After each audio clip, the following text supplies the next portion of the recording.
Cambodia സംഘർഷം താൻ പരിഹരിച്ചതായുള്ള US president Donald ട്രംപിന്റെ വാക്കിന് പുല്ലുവില കൽപ്പിച്ചുകൊണ്ട് ഇരു രാജ്യങ്ങളും വീണ്ടും ഏറ്റുമുട്ടൽ. വെടിനിർത്തൽ കരാർ ലംഘിച്ച് ഇരു രാജ്യങ്ങളുടെയും അതിർത്തികളിൽ കനത്ത ഏറ്റുമുട്ടൽ തുടരുകയാണ്. ഏറ്റുമുട്ടലിൽ ഒരു തായ് സൈനികൻ കൊല്ലപ്പെടുകയും 4 പേർക്ക് പരിക്കേൽക്കുകയും ചെയ്തു. കരാർ ലംഘിച്ചതിന് ഇരു രാജ്യങ്ങളും പരസ്പരം ആരോപണങ്ങൾ ഉന്നയിച്ചു. ജൂലൈയിലാണ് കംബോഡിയയും തായ്ലൻഡും തമ്മിൽ ആദ്യം സംഘർഷമുണ്ടായത്. 43 പേർ കൊല്ലപ്പെട്ടു. 3 ലക്ഷം പേർക്ക് വീടുകൾ നഷ്ടമായി. കംബോഡിയൻ സൈന്യം ഇന്നുണ്ടായ ആക്രമണം സ്ഥിരീകരിച്ചിരിക്കുകയാണ്. പുലർച്ചെ തായ് സൈന്യം കംബോഡിയൻ സൈന്യത്തെ ആക്രമിച്ചതായി അവർ പ്രസ്താവനയിൽ വ്യക്തമാക്കി. സാഹചര്യങ്ങൾ വിലയിരുത്തുകയാണെന്നും US പ്രസിഡന്റിന്റെ സാന്നിധ്യത്തിൽ ഒപ്പിട്ട കരാറിന്റെ ലംഘനമാണിതെന്നും അവർ വ്യക്തമാക്കി. ഏഷ്യയിൽ ത്രിരാഷ്ട്ര സന്ദർശനത്തിനെത്തിയ US പ്രസിഡന്റിനെ സാക്ഷിയാക്കിയാണ് ഒക്ടോബർ 26-ന് തായ്ലൻഡും കംബോഡിയയും സമാധാന കരാർ ഒപ്പിട്ടത്. തായ് സൈനികർക്ക് അതിർത്തിയിൽ കുഴിബോംബ് സ്ഫോടനത്തിൽ പരിക്കേറ്റതിനെ തുടർന്നാണ് തായ്ലൻഡ് കരാറിൽ നിന്നും പിന്മാറിയത്. ആഗോള റാങ്കിംഗ് അനുസരിച്ച് സൈനിക ശേഷിയിൽ 25-ാം സ്ഥാനമാണ് തായ്ലൻഡിന്. കംബോഡിയയ്ക്ക് 95-ാം സ്ഥാനവും. തായ്ലൻഡും കംബോഡിയയുമായി 817 കിലോമീറ്റർ അതിർത്തിയുണ്ട്.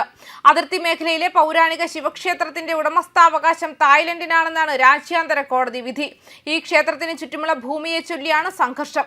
അതിർത്തി പ്രശ്നം പരിഹരിക്കാനായി കംബോഡിയൻ സെനറ്റ് പ്രസിഡന്റ് ഹുൻ സായേനിനെ ഫോണിൽ ബന്ധപ്പെട്ട തായ്ലൻഡ് പ്രധാനമന്ത്രി പയേ തൂങ് താൻ ഷിനവത്രയെ ഭരണഘടനാ കോടതി പുറത്താക്കിയിരുന്നു.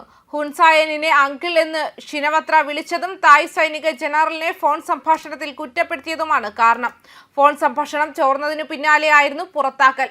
അതേസമയം ജൂലൈയിൽ തായ് കംബോഡിയൻ അതിർത്തിയിലുണ്ടായ സായുധ ഏറ്റുമുട്ടലുകളുടെ മൂർച്ചയേറിയ വർധനവിൽ ഡസൻ കണക്കിന് ആളുകൾ കൊല്ലപ്പെട്ടിരുന്നു. ദിവസങ്ങൾക്ക് ശേഷം ഇരു രാജ്യങ്ങളും വെടിനിർത്തലിന് സമ്മതിക്കുകയും ചെയ്തു.